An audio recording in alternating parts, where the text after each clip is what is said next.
How's it going, Dopamon fans? The Hlinka Gretzky Cup is set to start Sunday, July 31st in Red Deer, Alberta, Canada. And we're here to talk about the Canadian roster because, wow, this team is absolutely stacked.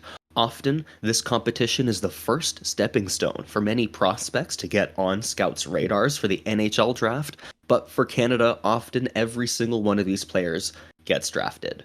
Canada in the past has won gold at this tournament 22 times, but has missed the past two due to COVID. So we're incredibly excited to be talking about this team, especially since it's being hosted this year in our home country. Yeah, being hosted in Red Deer, Alberta. Back and forth from Czech Republic every other year, and yeah, this is the first Hlinka Gretzky for Canada since 2019. They lost in the gold medal game, a silver medal of the Team Russia. Team Russia obviously not in this competition. We can get to that in a later video for other players on different countries, but today we're just going to talk about Canada. If you enjoy this kind of content, please leave a like, subscribe to the channel. We are so close to 1,000 subscribers. So if you were to subscribe, now would be the time. It's time to act. Anyway, we're going to jump over. Are you frozen? No, you're good. You were in the exact same position for a little bit, and I was concerned that you had froze. We'll start with the goalies. I'll start off here. We have, I think, a pretty set starter. But we'll see. We'll see with what they end up doing with the games played in this. We have Scott Ratzlaff, Carson, Bjarnason, tripped over that name, and Jackson Unger. Scott Ratzlaff is going to be their starter. Thrived this year as a pretty good backup on Seattle Thunderbirds team. The Seattle team ended up going to the final. I believe they were eliminated by the Edmonton Oil Kings in the WHF final. And showed a lot of consistency. He never gave up more than 4 goals a game. He got the easy end of some back-to-backs, I know, but he had a record of 17-2-1. And in the WHL, had a save percentage of .904, which is actually pretty good for the WHL, especially as a 17-year-old. He's going to be the starter, but behind him he has a little bit of competition in Carson, Bjarnason, and Jackson Unger.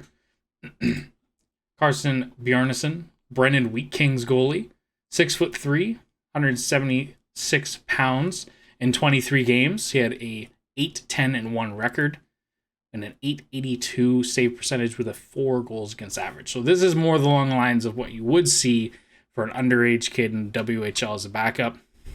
Not so great numbers, but he's only 17. He'll be getting a lot more action this year going forward. And Jackson Unger is a third goalie, another WHL goaltender, Moose Jaw Warriors. Played 18 games with them last year, 8-7, 4 playoff games, where he had a 1-1 record and 889 save percentage, 891 in the regular season, and is going to play at. He also played in the Ed School U18 prep league, played 7 games there, 6-0-1.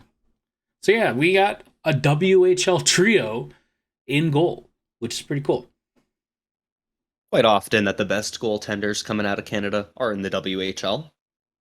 Recently, yeah, a lot of them have been in the WHL. Mm-hmm.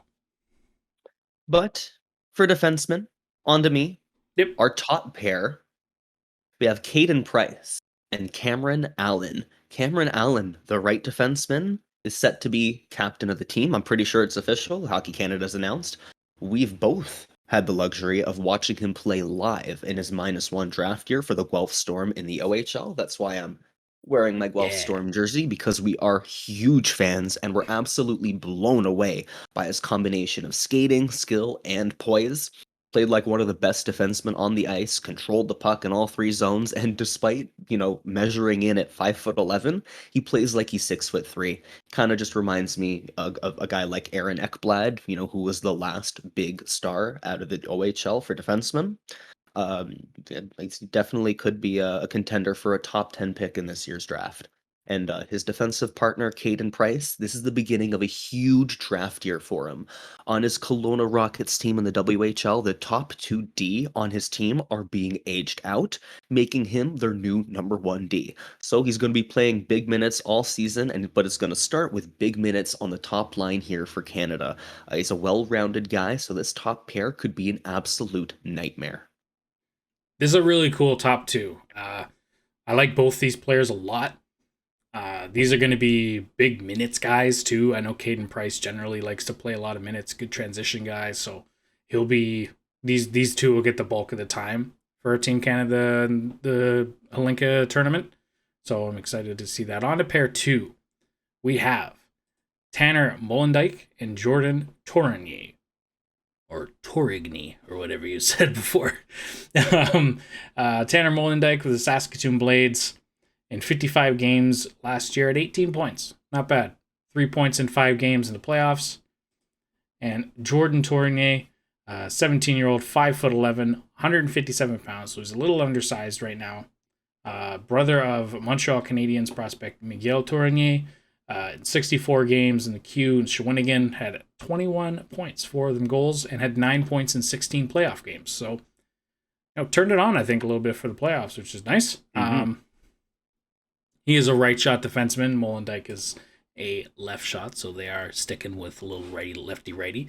Molendyk hasn't been able to shine much on his Saskatoon team because they've been pretty bad. Saskatoon not great this year, but his skating and ability to read the ice really stood out. Really under spot on this roster this year. You have him ranked 16th overall in your preseason draft rankings. If you haven't seen that video, go check it out. We'll link it down below or in the bubbles. But yeah, he's really has a scoring potential, and be on him to continue to grow into a potential first-round pick this year. And Jordan Tourigny, like I said, is brother of Montreal Canadiens prospect Miguel, who is also a defenseman, but Jordan is bigger. And he's, according to you, he's better. Exploding late in the season in the playoffs. Like I said, he had 16 points? That's not what he had. 9 points in 16 games. Mm-hmm. On the rise in a lot of draft boards, so we'll see what happens after this tournament, what people have on him. Mm-hmm. We'll definitely be doing or at least I know I'll be doing a sort of recap with video on guys, giving draft rankings kind of thing, guys that I really liked, so stick around for that as well. The third pairing D that we have, excuse me, Saige Weinstein on the left and Oliver Bonk on the right. You can't tell from his 6-foot frame, but Saige Weinstein is tough. He's a solid two-way defender that can really throw his body around and racks up a ton of penalty minutes. Lots of teams in this tournament have big defenders, but Weinstein is strong and will provide that physical dominance over the smaller players at a junior competition. It really does matter. And Oliver Bonk, if the name Bonk sounds familiar to you, it should. Oliver Bonk is the son of the Czech NHL star Radek Bonk. Unlike his father, he's a defenseman instead of a center, but much like his father, he has that killer offensive instinct and an incredible shot. I think that having that strong, tough D in Weinstein playing with an offensive guy like Bonk will be a great third pair. Speaking of strong, tough defensemen on this Canadian team, our extra guy, our 7th D to round out the core here, is Dylan MacKinnon. No relation to Nathan MacKinnon, even though he is born out in the Maritimes, no relation. 6'2", 185 pounds, as a 17-year-old right shot defenseman. 52 games this year, had 2 points. So he's not a big scorer as of yet. But in his AAA years, he put up a decent amount of points. So we'll see if he gets some scoring touch. Yeah, like I said, he's another physically strong guy. In junior tournaments, bigger, stronger defensemen can really put you over the top. And what MacKinnon will bring to this roster in certain situations will be really good. Generally, the U20 and U18 tournaments internationally allow you to play 7 defensemen and 13 forwards. Like, the 7th defenseman generally will only see like 1 or 2 minutes here or there, but they are on the bench. So generally you will see all 7 of these guys playing at the same time. no one will really be scratched as far as I'm concerned. And that finishes up the D pairings, which brings us to our forward pairs. And the top pair, top line here, Yeah. Zach Benson, Calum Ritchie, and Riley Heidt. Zach Benson plays on a really, really good Winnipeg Ice team, stacked with top prospects like Jack Finley, Carson Lambos, Matthew Savoy, Connor Geeky. But in the playoffs last year, Benson really took the mantle himself and stepped up for his team, generating a lot of offense alone. He's going to probably be the biggest offensive threat in this tournament, so keep your eyes on him. Down the middle, Calum Ritchie. He's skinny and a bit lanky, but he's a smooth skater with lots of offensive zone creativity. So look for him to get lots of primary assists on Zach Benson's goals. He's already producing at an elite level in the OHL, so he's going to dominate here as well. His offensive zone skill is just too much not to have him here playing with Benson. And on the right wing, we have Riley Heidt, who is a natural center, but the poise and experience he brings is going to tie this line together on that wing.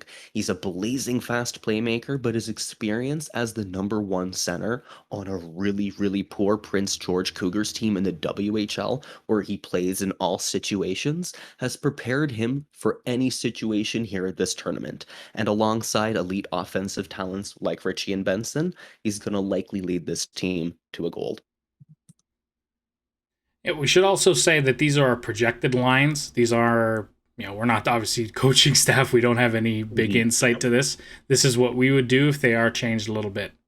Don't hold it against us. Some of it's based off of also watched some of the training camps. These were some of the pairs that were put together as well. So it's based a little bit off of a little bit of logic involved, but obviously things can change throughout each game and throughout the course of the tournament. Things could change quite considerably, so don't hold it against us anyway. Second line is also pretty damn good. Andrew Cristall, Brayden Yager, and Mathieu Wood. Andrew Cristall, Kelowna Rockets forward, 5'9", a little undersized, 150 pounds.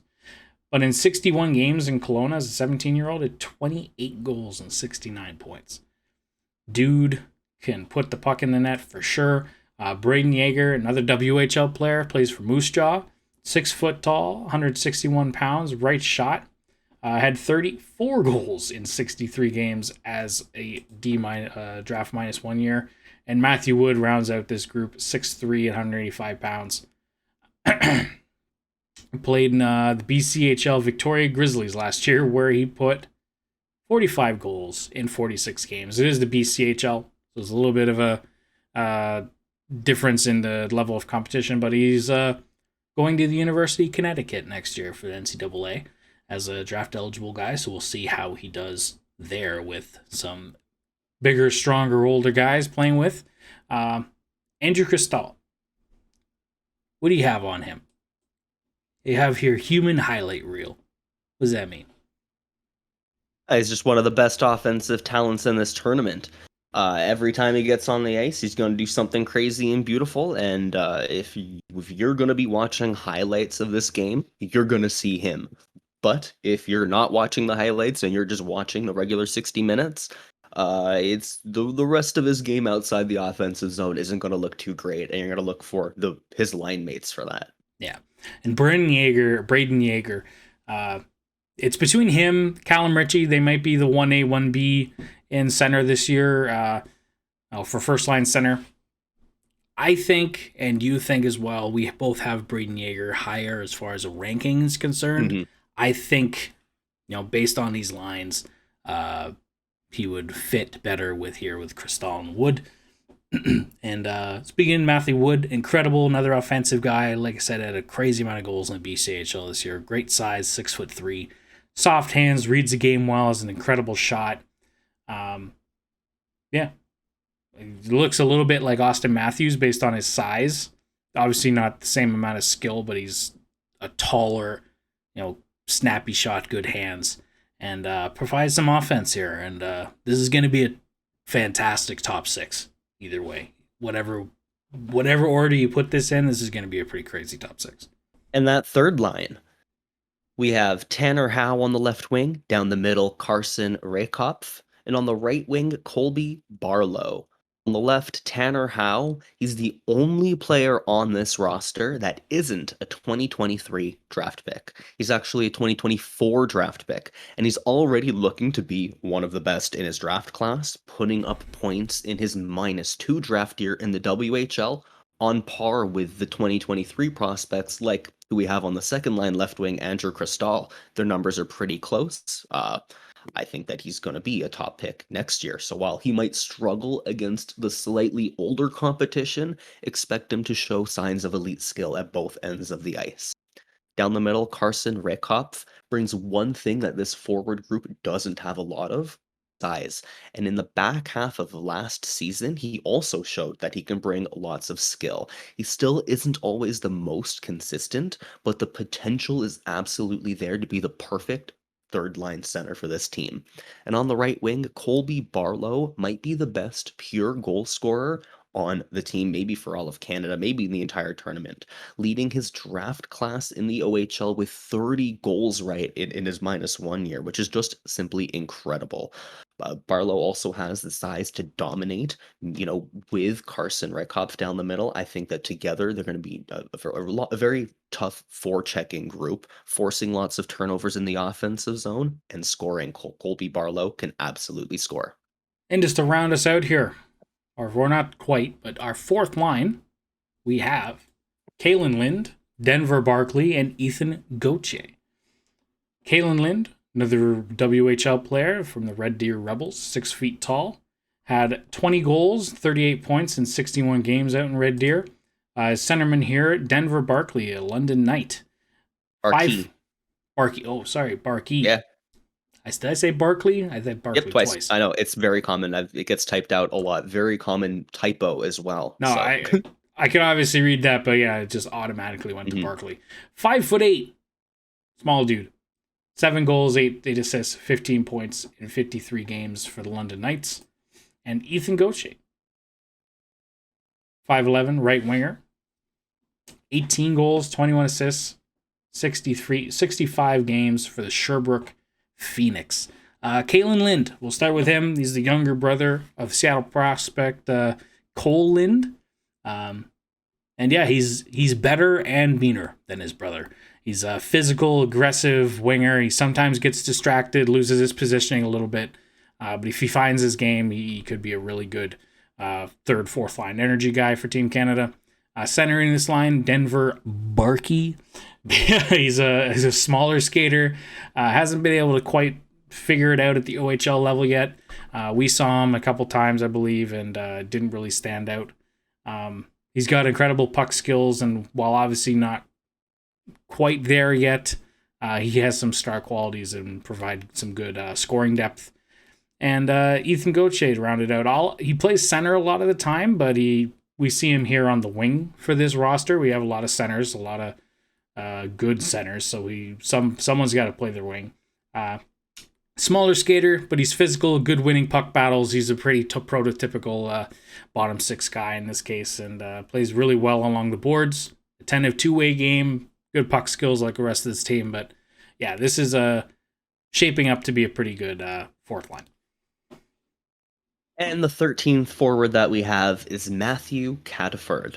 Out of the QMJHL, Cataford is a power forward. Loves to drive the middle of the ice. He'll try to split the D on the rush and drive the puck to the net. But while he likes to play that kind of risky offensive game, he's still a solid two-way player as well, and a perfect depth piece that can really fit anywhere on this roster. He's played center. He's probably better as a winger, but hey, that's, an incredible asset to have on a team of someone who can play center as well as wing. So I think that he's the perfect depth player for Canada, and that rounds out the entire roster for the Hlinka Gretzky Cup.